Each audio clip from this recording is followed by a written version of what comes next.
আসসালামু আলাইকুম everyone, welcome back to my channel. আজকে অন্যরকম একটা ভিডিও নিয়ে চলে আসলাম। আর আজ চলে আসলাম ফরিদপুরের রাসেল শিশু পার্কে। এই পার্কে কিন্তু আমি অনেকবার এসেছি, তবে আজকের মতো এতটা মনোমুগ্ধকর পরিবেশ আর কখনোই পাইনি। এতটা স্বচ্ছ এবং পরিষ্কার পরিচ্ছন্ন এবং খুবই লোকজনের ভিড় ছাড়া এতটা চারিপাশের পরিবেশ এতটা সুন্দর ছিল, আমি ভাষায় প্রকাশ করতে পারিনি।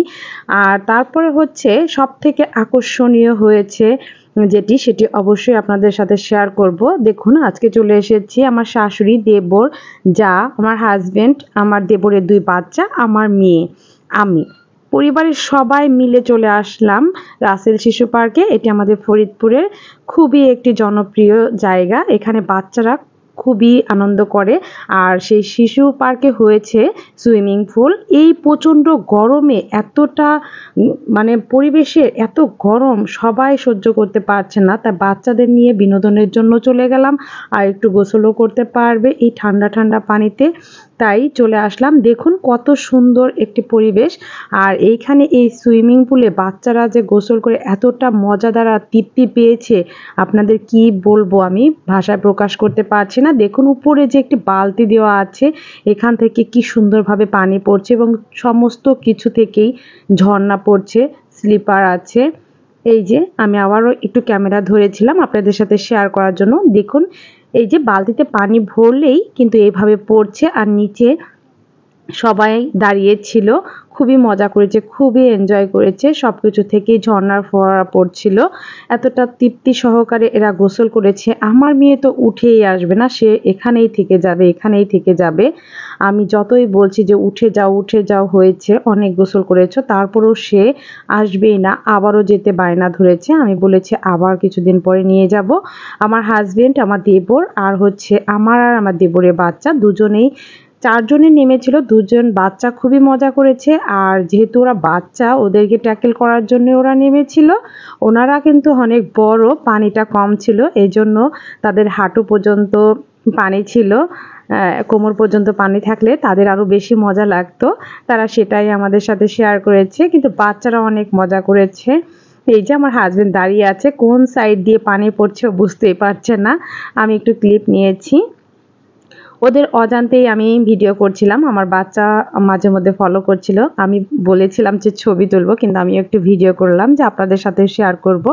এত সুন্দর মনোমুগ্ধকর একটি পরিবেশ, যদি আপনাদের বাচ্চাদেরও বিনোদন দিতে বা এই প্রচণ্ড গরমে গোসল করাতে চান, তাহলে আজই চলে যান রাসেল শিশু পার্কে, আমাদের ফরিদপুরে সবথেকে সুন্দর একটি জায়গা।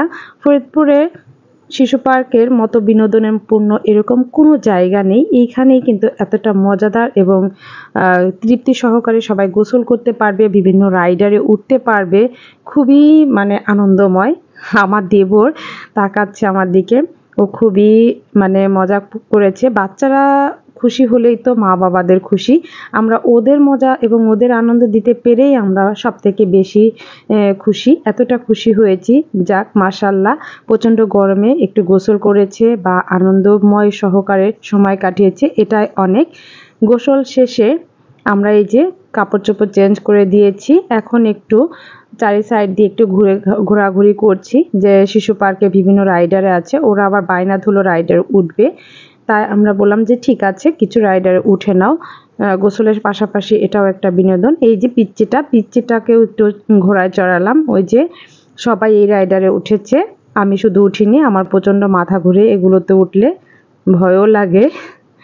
একটু ঘোরাঘুরি করছি, প্রায় সন্ধ্যা হয়ে যাচ্ছিল, তা ওদের ঘোড়ায় শেষ হচ্ছিল না, এইখান থেকে এইখানে চড়বে, এটাই চড়বে, লাস্টে বলছে এই ঘোড়ায় চড়বো। ঠিক আছে, ঘোড়ায় একটু চড়ে নিচ্ছে সবাই মিলে। এই যে আমার মেয়ে, ও ঘোড়ায় চড়ে নিচ্ছে, সাথে আমাদের ছেলে, 2 ছেলে। এখন ওই পুচ্চিটা তো বসতে পারে না, এজন্য ওর বাবা পিচ্চিটাকে কোলে নিয়ে দাঁড়িয়েছিল। সবাই খুবই মজা করেছে, খুবই আনন্দ করেছে। মাঝে মধ্যে এরকম বিনোদন বাচ্চাদের দিতে পেরেও কিন্তু আমরা মা বাবা হিসেবে আমাদেরও খুবই ভালো লাগে। যে পড়াশোনা বা একঘেয়েমি জীবনযাপন কিন্তু ভালো লাগে না, মাঝে মধ্যে ওদেরকে তো নিয়ে বেরই হই। তবে শিশু পার্কে আসলে আমার মেয়ে প্রচণ্ড খুশি হয়ে যায়। এখন বেরোনোর পথে প্রায় সন্ধ্যা হয়ে যাচ্ছিল। বেরোনোর সময় লাস্টের দিকে দেখুন আবারও বলছে যে আম্মু এটাই চড়বো। ঠিক আছে, এখানে একটু চড়িয়ে নিয়ে আমরা বেরিয়ে চলে আসলাম। আজকের ভিডিওটা কেমন হলো অবশ্যই কিন্তু কমেন্টসে জানিয়ে দেবেন। আর আপনারা যদি ব্লগ ভিডিও করতে বলেন তাহলে আমি মাঝে মধ্যে আপনাদের সাথে শেয়ার করব। সবাই ভালো থাকবেন, সুস্থ থাকবেন, আল্লাহ হাফেজ।